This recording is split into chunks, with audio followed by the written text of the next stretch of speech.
I'm Paul Laney, the retired sheriff from Cass County, North Dakota, and the current vice president of national sales for Turnkey Corrections. And you are listening to Jail Talk. And as you can see, we are not in the studio.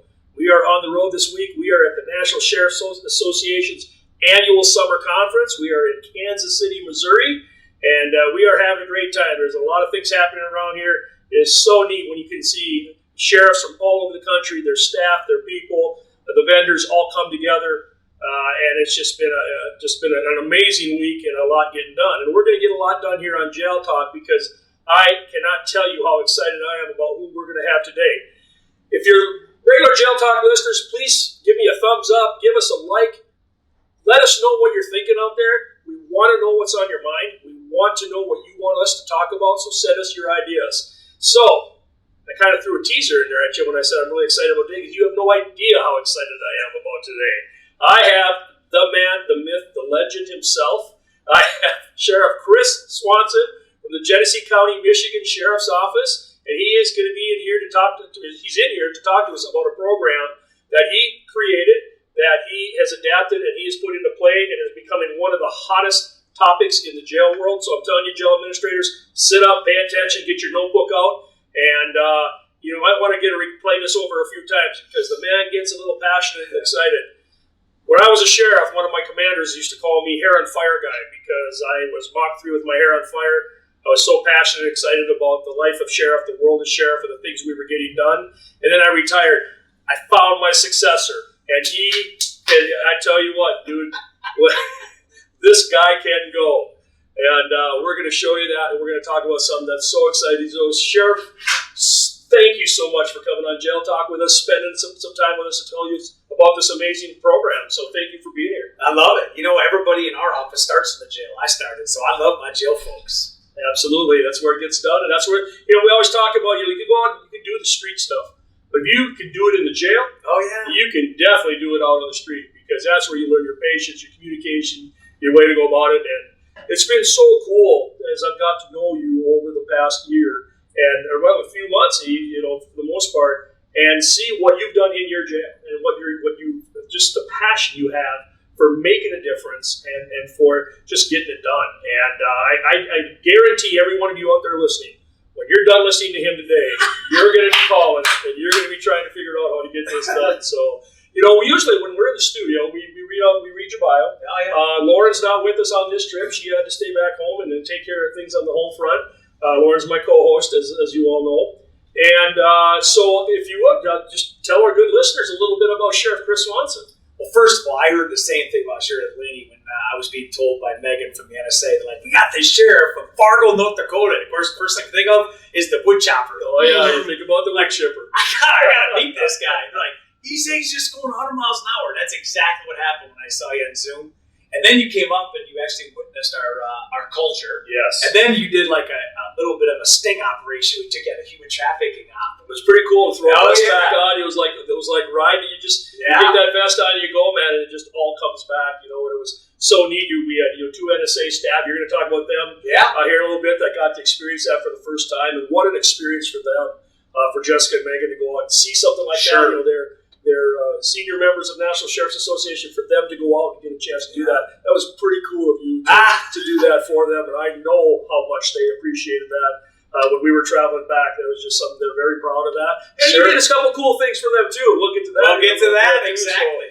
But we're going to talk. Tell our people a little bit about you. Well, I think a lot of it is, we get along so well, you and I, because we're kindred spirits, and you got to find people that really do complement what you love to do. Absolutely. And there's different temperaments that people have, and cleric is one of them. Where you're just like bam, bam, bam.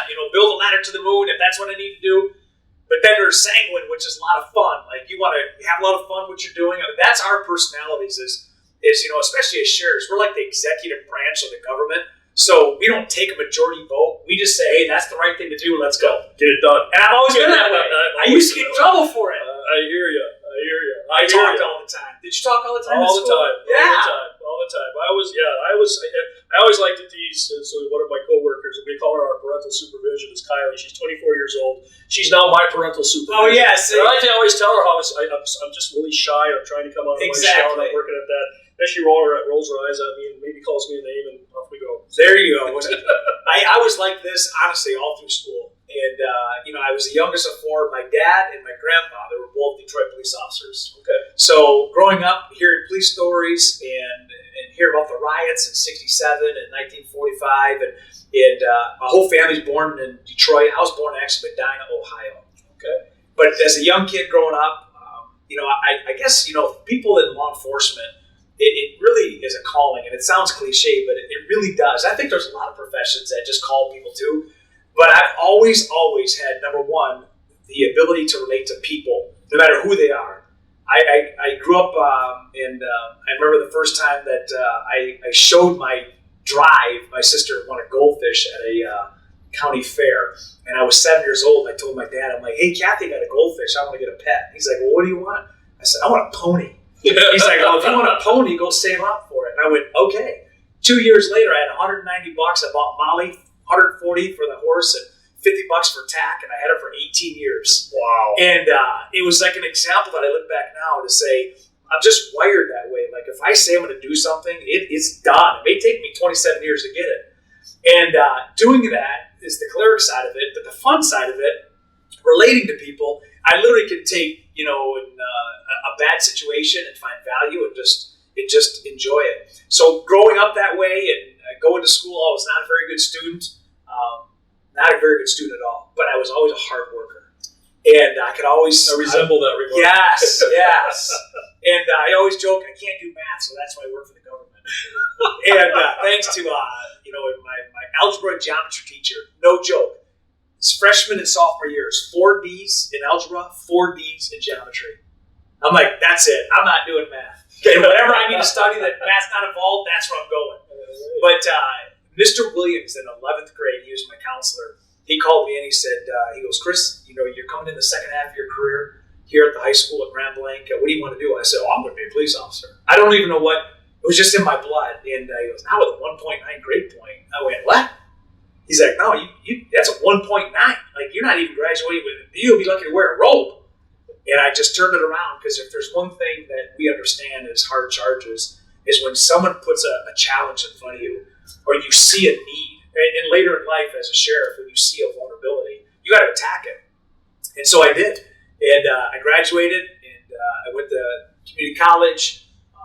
I met a lady named Avon Burns, a little black lady. She got a hold of me right away, and she said, "You need to do an internship." I was 18 years old at the time at the sheriff's office, and that led into a seasonal Marine Division job that I just loved, and that led into seeing my first serious medical. I saw a dude just blow his head off at 18 years old as an intern. I'm like, oh my gosh, they didn't teach us in school. I mean, his brains were on the side of the wall. His wife went to go get Burger King. I'll never forget this. She came back. I could smell the fries, the burger, and her husband had rolled his hospital bed over and pulled out that pistol. And I'm looking at the medics, and they're working on this guy, and he's breathing, and he's unconscious, of course, agonal, and I'm just like smelling gunpowder and French fries. I started really like tripping out. Because you just don't experience that, right?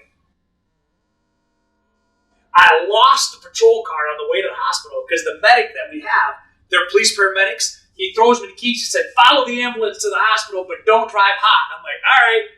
Boom, they take off. It takes me an hour and a half to figure out where the hospital is. But that got me into being a paramedic. So I became a medic at age 20.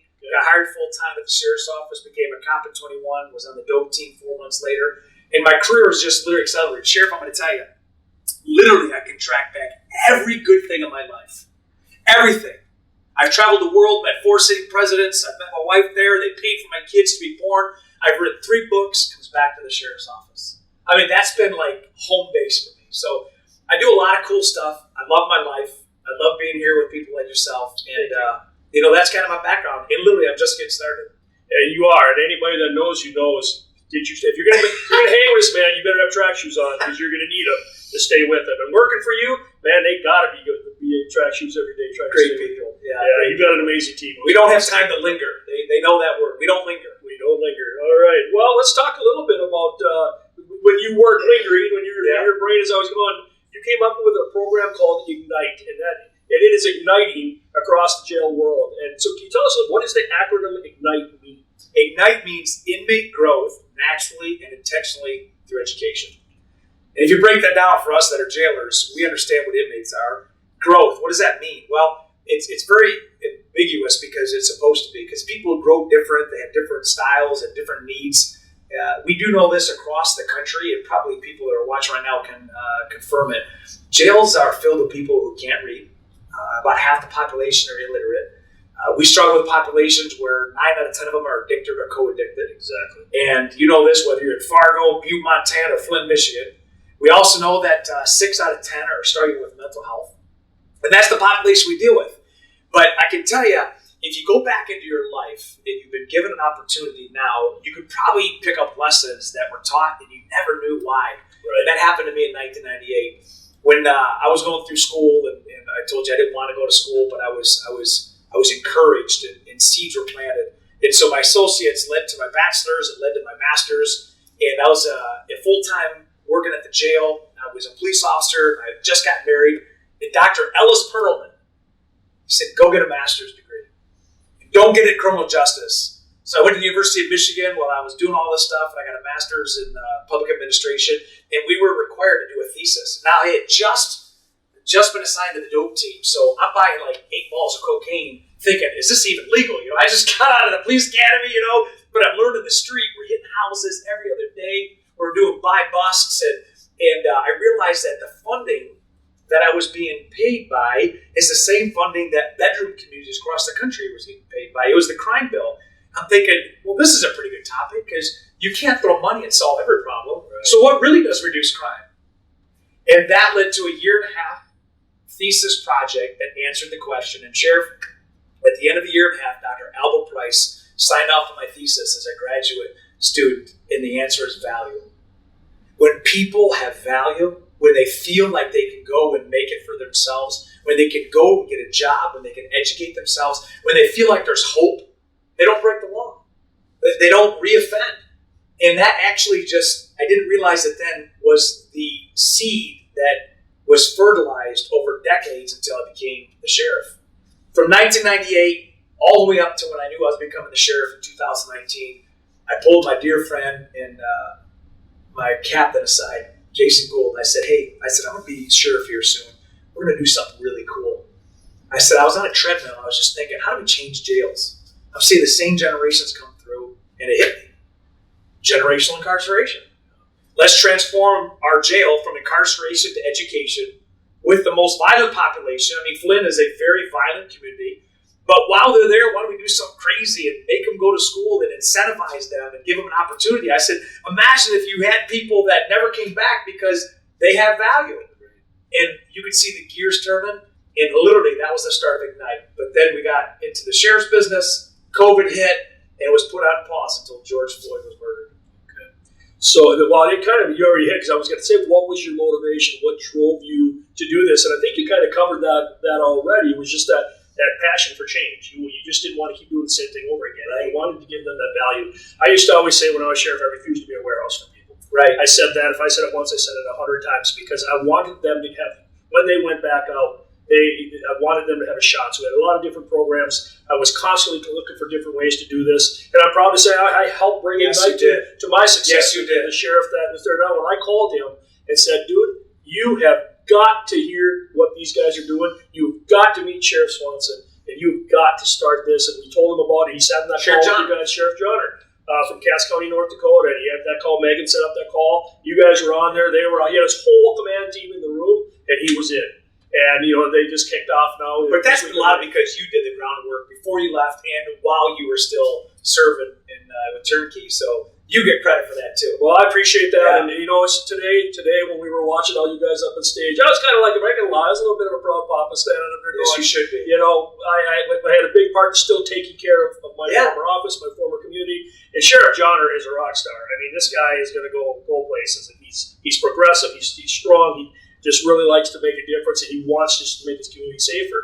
And that's what I think is so cool about I.G.N.I.T E, is that's what it does. It makes your community better. That's right. So what is, listen, okay, you talk about I.G.N.I.T E. So what does it look like in the Genesee County Jail?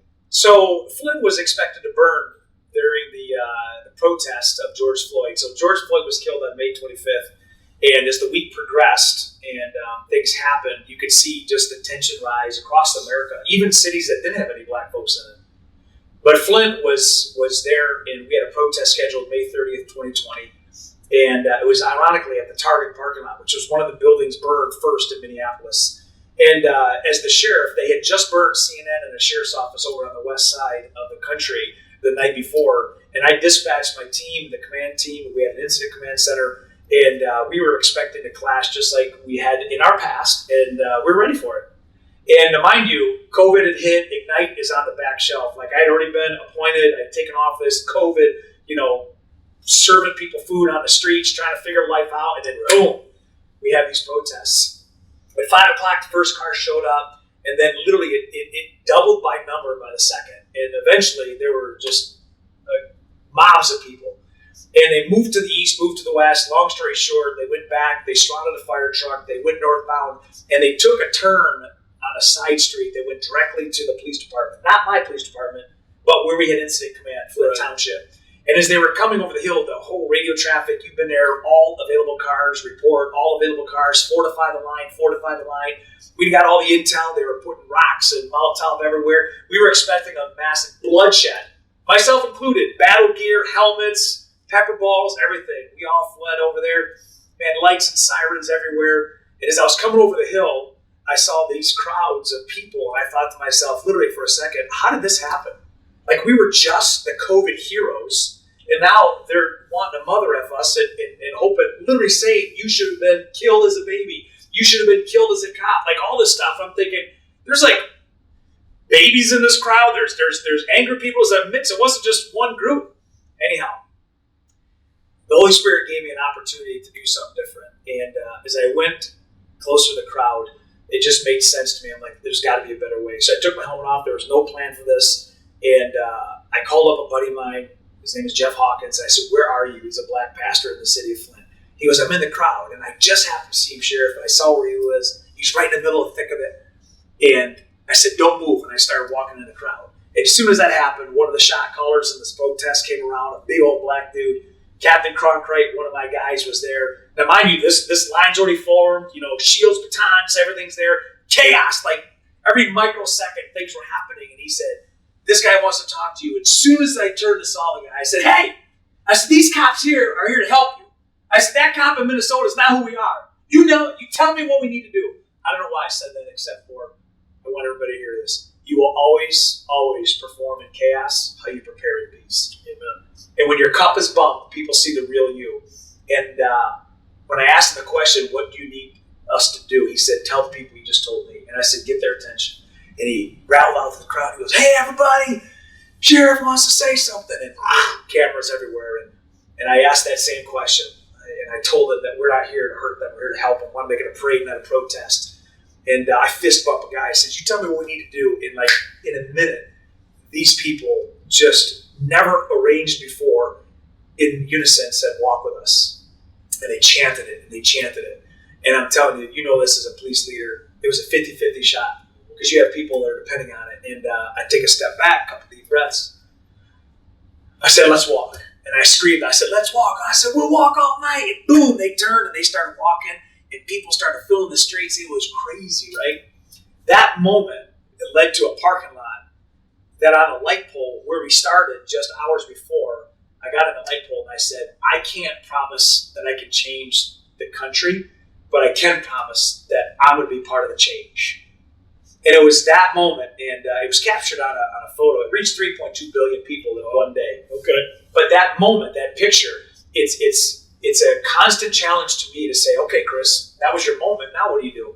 And I've said before, I just said it at the NSA, I said, moments have to have momentum that create movements. You can all have a great moment, but if nothing comes of it, then it was a great moment, and long soon forgotten. Well, that moment, when I realized, and we had 40 protests that whole summer, not a single arrest, not a single board snap, not a single piece of glass broke in Flint. I'm like, we got to get on top of this. So how do you build race relations? How do you build community trust? You do things that you've never done before. And I said, well, we don't have the infrastructure for I.G.N.I.T.E. We don't have the Wi-Fi. We don't have Chromebooks at work. We don't have staff.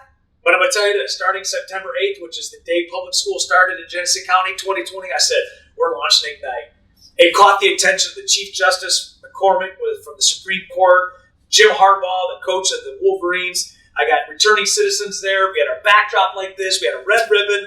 I had my fake Chromebooks up there because they were just props. And I declared that day that we are no longer just an institution house people, just like you said, that we are now an educational situation where people are going to go to jail and they're going to learn. And we built it on a meritocracy. And that is, if I may, when people are classified in the jailers know this, and you ask all the questions, we add questions are you a registered voter? What's the last grade that you completed? Can you read and write? What are you interested in? If you could have it all back again, what would you go into? Would you ever want to study a foreign language? And we capture that moment right there. Well, at that point, we plug them into one of three modules, 0 to 60 days, 60 to 180, 180 and beyond, beginner, intermediate, advanced curriculum. Now we have GED diploma. We have Chromebooks that open up into a portal that have hundreds of online courses from hospitality to French to American history. We've got VR stations on all 3 floors that are teaching them 51 life skills from plumbing, electrical, building. We've got people coming in teaching how to do clean eating and financial fitness. Then we have our Airmark friends. They're teaching people over a period of 240 hours to take a federal test to work in any kitchen across. And I say all that, and we're going to get to the question because I can speak now at the end, kind of like the protest. I didn't know then what I do know now, and it was the right thing to do. And so I said this before to media across the world when George Floyd was murdered. I said George Floyd changed American policing forever. And of course, anybody out there that understands policing knows the ignorance of defund the police. I mean, that makes no sense whatsoever. You can't defund law and order. But I call it police, not even reform, police evolution. And part of police evolution is jails. Absolutely. That's a big part. It's a huge part. And that's how I.G.N.I.T.E. started. That's how I.G.N.I.T.E. started. And to see it now, like you said, when you listen to what that concept was from you, and then to have spent that time in your jail, watching it in action today for the general session, when you had your deputy chief there live, going from cell block to cell block, area to area, the whole general session got to watch what they were doing in there. You've come a ways. It's pretty. So I got to ask you, when we did that live shot and you saw the 2 testimonials, if you didn't know Chris Swanson or I.G.N.I.T.E. and you were sitting in that crowd, Sheriff, as Sheriff Laney of Cass County, whether I'm sitting here or not, I'm just curious, what did that video mean to you? I think it's going to inspire a lot of sheriffs to start taking a hard look at not being a warehouse. That it's time to take a very different look at how we invest in our people and invest in our inmates. I used to say, a lot of lines of what you say, but I used to say 95% of the people in my jail are not bad people. They're just really bad decision makers. Right. Or they're, like you said, or they're addicted and they have mental health issues. So rather than just throwing them in there, letting them do their time, throwing them right back out, a better criminal than they were when they came in, then let's invest in that. And I think there's so many fronts. And that's what I think you're going to see sheriffs across this country, when they see what you, how progressive you were, what you did, I'll guarantee you there was a lot of sheriffs, a lot of jail administrators sitting inside there today going, we're doing that. We're doing that. I guarantee it. See, jails can change history as much as they can hurt if we do the wrong thing. I agree. We can't take a pass on this. We need to write the check and get going. So let me ask you, I think a perfect segue to one of my next questions was your staff. How did they, because we both know, they're the backbone of everything we do, and they can be the biggest supporters, or they can make days, if they're not in and on board. What when you first debuted and said we're going to do this, what was their reaction, and then what's their reaction 2.5 years later? Completely different, I can tell you that. I came up through the sheriff's office, so I actually have, when I became sheriff, more seniority than anybody in the sheriff's office. We're the 5th biggest in the state of Michigan. So I look at all the people there. There's one advantage that I had is I wasn't the new person coming in. Right. And people had to recognize the fact that this guy's been here since he was 18. He's been full-time since he was 20. He's been through every rank. He's the only sheriff from 1836 that has been through all ranks to become sheriff. They see my business life. They see what I'm about. They know this new role.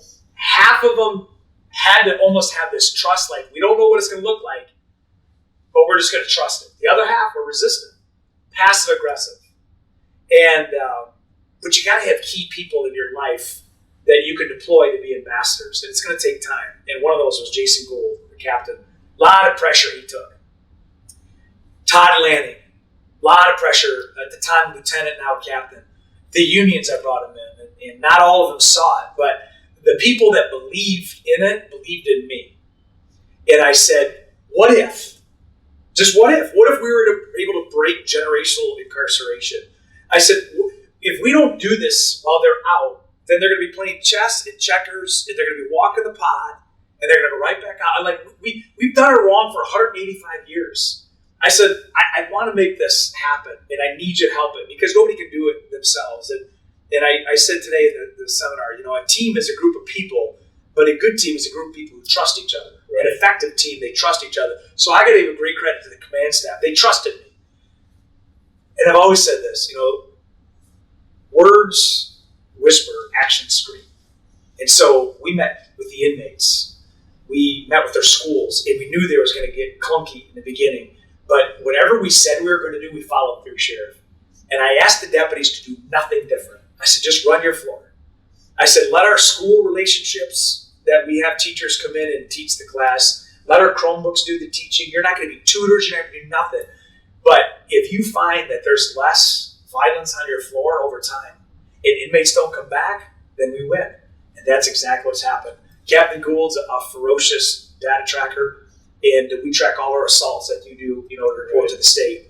And I remember in 2021, I asked him, I said, we've been operating for a year and a half now. We've, at that point, probably 150,000 hours in teaching hours. We've graduated at that point about 9 different classes. We've got dozens of people in full-time employment. I'm talking from jail to jobs, like from door to door. Crazy, right? He brings me the stats, and I'm like, are these accurate? He said, Sheriff, this is what we report to the state. In 2010, 2011, we had 354 assaults in the jail, inmate on staff. In 2021, we had 7. Wow. Like when you see a 95+%, that means that our staff are safe. Right. That means that our staff's family don't have to worry about them getting a pencil stuck in their neck. That means that we don't have people coming out with broken thumbs and hands on workman's comp. And that means inmates aren't being assaulted. That means, and then you saw the testimonials. That's the key. So now if you go back, a lot of the naysayers are either gone or made believers, and the new people coming in, this is all they know. Right. Yeah, that's their everyday life. That's right. So that's right. And you could see it. I can tell you, being from the outside coming in, you could see it. Your staff was amazing. They you could tell they wholeheartedly embraced this. They weren't giving us a token because here's be nice to the sheriff when he gets here. Exactly. Yeah, exactly. They weren't doing it because Jessica, Megan, and Paul from NSA were here. They were doing it because they couldn't wait to show us. Yes. Even when you worked in the room, they couldn't wait to show us, and that was really impressive. That's what I Sheriff. Can I tell you that that's the key? Whoever's watching or listening right now, that's why it's so important when you are in positions of leadership or influence. Your actions matter, and your support of the good matters. People are watching, and they're looking up, not looking down. They're setting their tone based on your response, and so it's got to be led from the top. I've said before, you can't teach or legislate a good heart. It's got to be shown from the top, and it's so humbling when you say that, because I know it happens. I mean, you're one of literally hundreds of people who come through the jail to watch I.G.N.I.T.E and to see it live. It's almost like you've got this diamond in the rough. People want to come see it. It's crazy. Harvard was just there 2 weeks ago. But when the staff say things like that and operate without me having to say it, I know that I've done my job. And now we're just going to get better together. Amen. What an amazing message. And I hope as you're all listening, because I know what you're all thinking right now, so I'm going to ask them right now. If they out there want to implement I.G.N.I.T E, if they want to make this happen, who do they contact? How do they do this? Well, that's a great question. The first thing I would say is, remember, it's not a program. It's a culture. It's a culture change. It is. It's changed the culture of our inmates, the culture of our inmate families. It's changed the culture of the DEPs. So ask yourself, am I doing this because in my heart there's a stirring that I cannot suppress? And if that's happening right now, if you trust Sheriff Laney, if you trust this message, he's not going to bring something to you that doesn't have value. If that's the first thing that's happening, then we're already 51% there. Right. There's a lot of people that ask, how do I afford it? How do I learn it? Well, it doesn't cost anything. and we're going to show you how to do it. And that's where the NSA comes in, and that's why I'm so thankful. The National Sheriff Association hired Megan Beal, and she's the program director of I.G.N.I.T.E for the nation. It has become and will soon become the national standard for jails across America because it makes sense. And there's a lot of great programming that are people already doing right now, probably in your jail. But what it does is it puts it under one umbrella, and now we're all moving in the same direction. If I use the term across the board, ALICE training. Now, ALICE training is obviously for active shooter training. It's branded. Everybody knows what ALICE training is. That's no different than I.G.N.I.T.E. It's a brand, but the mission, the ideology is just transforming from incarceration to education. So it's got to start with that good heart. And if that's where you are, then you're 51% there. But now it's how do we do this? And the NSA's done a great job. You can go on the website right now, the NSA site, and you'll see a segment on I.G.N.I.T.E. You can contact the sheriff, of course. You can direct. But it is a strategy that we have where if you're interested, we will send a scout team out to your agency. Right. Instead of figuring out ways that it won't work, let those that know how to make it happen show you how it can work. And I know you have gone out with us to Fargo, North Dakota. Even though it's your home base, and you have a lot of your handprints all over that place, there are still some things that we had to work out, and we even learned. So whenever you go, you learn best practices, but that's really how it is. And then what you do is once you're committed, and we show you the platform, and you get the playbook, because we have an actual playbook, then it's a matter of aligning things that you already have or adding things that you don't, build some relationships, and then we do a red ribbon kickoff. And that's happening in Fargo this September. Absolutely, it's going to happen. They've been going strong, getting things ready ever since then. And since then, more sites have come on. Roanoke, Virginia's coming on. Collin County, Texas is coming Mecklenburg. Sheriff McFadden. Did you hear what his stat was today? That was amazing. We're talking Charlotte, North Carolina, where Keith Scott got killed in 2016. They had riots in Charlotte, right? He hasn't had a jail assault since November 2nd of last year. November 2nd in Charlotte, in Mecklenburg County Jail. They got over 1,000 inmates. I say that because when you give people something constructive to do, they don't think destructive. Amen. And the one of the I love his line. Why don't you share his line about the neighbor? I just think that's so classic. You've said it so many times. I stole it. Yeah, for sure. Absolutely. Yeah. Best practice, man. Yeah. Best practice. The sheriff's not afraid of stealing it. That's right. And he has this, and I think this, he talks about your neighbor. That's right. Share with our listeners. So when we launched, we did the same thing, and I promised everybody watching right now that you will see our staff come out with the NSA and show you. Then we build this out, and we have a launch date. And on the launch date for Mecklenburg County Sheriff's Office, Sheriff McFadden's up there. We're talking to all the media. And he says, I get asked the question by people that are a little bit critical of what I'm doing. Why are you doing I.G.N.I.T.E in Mecklenburg? And he turned to the camera and says, 90% of the people that are in this county jail are coming right back to the streets in this community. How do you want me to prepare your next door neighbor? And he just let it settle. And that's the question we all get to ask. It absolutely is. Only 10% of our folks go to prison. That's right. And I think the question is, how are sheriffs answering that call? Because really it's our responsibility. That's why I say, and I've said it before, and I'd like to take advantage of this platform, that if we're going to change this country, the sheriffs can do it. Absolutely. The sheriffs can do it. Well, it leads me right into it, and it's perfect. And I think we're just going to set this up like a softball. We do flow off each other pretty well. Why does culture change in law enforcement involve inmates, and why is it so important? Because you were just about to go there, and I wanted to make sure we talk about that, because there's so many out there right now that are hesitant to go for that change, and we have to make that culture change. Why is that? I think if we're true to ourselves, everybody watching or listening right now knows somebody who's addicted to something. We probably know somebody who committed suicide or has suicidal tendencies. We probably know somebody who struggles with alcoholism, that got pinched on a drunk driving, and none of those people I just mentioned have ever been in jail. So you can't just say it's them in jail. You can't just drive by a county jail and think, oh, it's those people in there. No, those people are our people. They're our people. They're your neighbors. They're your neighbors, your kids, your brothers, your sisters. You played sports with them. You hung out with them. Yes. And they're going to get back out. And we're one bad decision of being inside. Absolutely. Make no mistake. I remember Tiger Woods back in the day when he got jammed up. He said, I got to the point, which is a dangerous point, where I didn't think the rules applied to me. So it doesn't matter if you're a sheriff. It doesn't matter. Any one of us can make one bad decision and find ourselves incarcerated. And if you think of the 80 million people in America today, 80 million people that have done at least 1 day in the county jail, or time on probation, or on a tether, or in prison. That's 80 million people. And of those people, if you think of all them returning citizens, that's a culture that if we just discard, we are not changing anything. And we're going to be talking about this another 100 years. But if you pour into the vulnerable that are in our jails, that include the illiterate, the mentally ill, those that are addicted or co-addicted, the people who haven't had all the gifts, the opportunities that we've been given. If you change that culture, then you're not having a riot on the streets. You're not having a breakdown between white, black, and Latinos and police and community. It changes the way cops even interact on the street, because now they've seen somebody in a jail setting pour into them in uniform, unless they do have interaction, and they've never before had a positive one, but now they do. It saves the life of maybe that cop.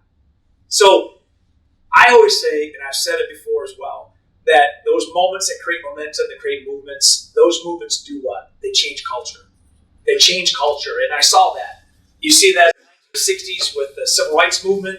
You see that in police evolution. You can go look at medical culture change, how we do things, throughout our society. When the problem gets so bad and people say, I got to change something, that change, when it becomes a movement, changes culture. And you look back when you're farther down the road, and we've said that, in a different meeting, we're going to look back and think, how do we do this without I.G.N.I.T.E?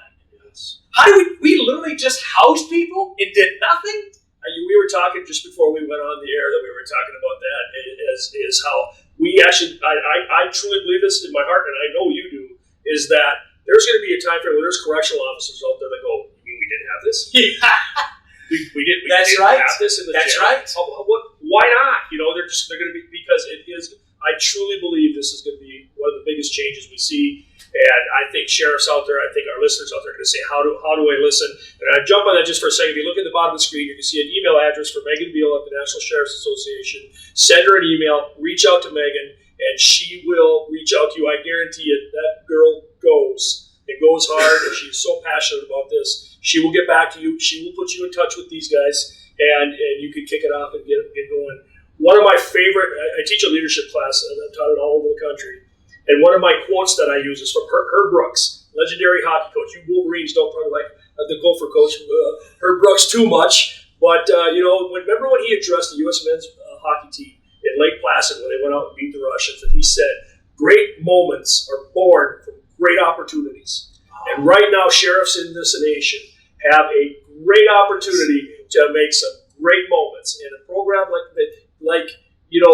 getting involved in getting programming going, and then getting out and bringing in a total culture change like I.G.N.I.T.E will be your great moment. And I challenge all of you listening out there to reach out to NSA, reach out to Sheriff Swanson, reach out to his team, reach out to Captain Gould, the jail administrator there. You want to see something fantastic, go see them. And you will walk out of that jail a very different jail administrator, a very different sheriff. I've been in this game a long time, and I got to go in as a part of the NSA team, and I walked out and said, these guys are rocking it, and this man is really rocking it. And I'm saying it right here for every listener out there. Thank you. So we're kind of coming to the end of the show, but I'm just gonna hand you the mic here right now. Any last words of wisdom for our sheriffs or our jail administrators? And this is unrelated to anything correctional. And personally, I grew up as a non-athlete. And being a non-athlete and becoming an athlete later in life, it taught me the value of being a competitor.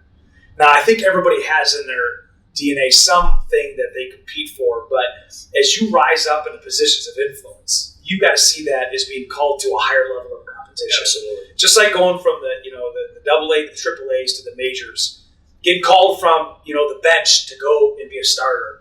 I think we need to remember that we're competing for lives. We're competing to change history and create a culture. And if we don't do it, who will? Absolutely. And it's a call to action for all of us, because we're not here by accident. We're here because something called us to be here at this time for this moment. And as the sheriff said by the coach's words, imagine if you pass a moment by and then look back and there's no do-overs. Absolutely. No do-overs. And today is not a do-over. So I would ask that you take action and you answer the call to be part of the culture change. that's going to change this country. Great advice, great words of wisdom. I cannot thank you enough for taking the time. I've watched your crazy schedule here at NSA and you and your team and what you're doing, and to take some time out to come spend some time with us here on Jail Talk. Talk to our fellow sheriffs, jail administrators out there. We really appreciate it, and on behalf of Jail Talk, thank you very much. And thanks, brother. One of the things, anytime, brother, anytime. And one of the things we always do at the end of the show, we always give a shout out to somebody. And this time, what we're going to give the shout out to this episode is to the men and women of the Genesee County Sheriff's Office. They are absolute rock stars. They've embraced this. You go inside that jail, it was amazing to see the difference from many of the other jails I've been in. It was calm, it was orderly, people were respectful, and we all know not all jails are like that. So that shout out is to you, your team, and all the members of the Genesee County Sheriff's Office that are out there. And thank you for what you're doing and keep on doing it.